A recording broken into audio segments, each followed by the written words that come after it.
பைரவா, நன்றே செய் இன்றே செய். ஒவ்வொருத்தரும் நம்ம மனதில் எண்ணங்களை எடுத்துடுறோம், ஆனால் அதை தள்ளி போட்டுக்கிட்டே போயிடுறோம், செயல்படுத்துறதில்ல. நல்லது நிறைய செய்கிறோம், எப்போ செய்யணும் எப்படி செய்யணுங்கிறது இருக்குது. பசி அப்படின்னா இப்போ நமக்கு ஆகாரம் வேணும், வயிற்றுக்கு வேணும். காலையில் நமக்கு 9 மணிக்கு ஆகாரம் சாப்பிடணும் அப்படின்னா சாப்பிடணும். 11 மணிக்கு சாப்பிட்றது சாப்பாடல்ல. ஏதோ பசிக்கு நம்ம உள்ளே தள்ளுறோம், அவ்வளோதான். நல்லதே செய் இன்றே செய். செய்யணும், எது எடுத்தாலும் சரியாக செய்யணும், தள்ளி போடவே கூடாது. ஒரு விஷயத்தை நம்ம தள்ளி போட்டு வாழ்க்கையில் என்ன ஆகுது அப்படின்னா, அந்தந்த காலகட்டத்தில் அது நடக்க வேண்டிய காலகட்டத்தில் அது நடக்கிறதே கிடையாது.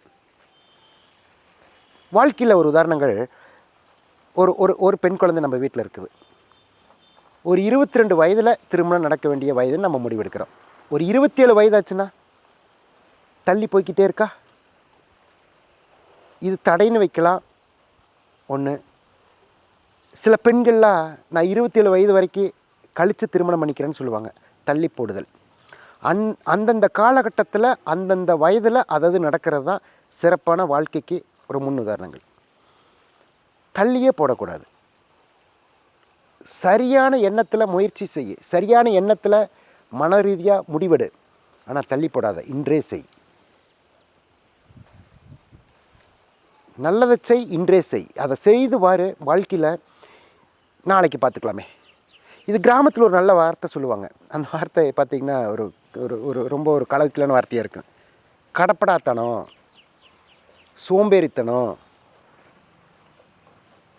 மனதில் தெளிவு இல்லை, முடிவு அவனால் எடுக்க முடியல, இதெல்லாம் சொல்கிற வார்த்தை என்ன அப்படின்னா ஒரு தெளிவில்லாத. எதை முயற்சி எதை மனதில் எண்றையோ அந்த எண்ணத்தை உடனே செயல்படுத்திடு, தள்ளி போடாத, அந்த கடப்படாத்தனத்துக்கு போகாத.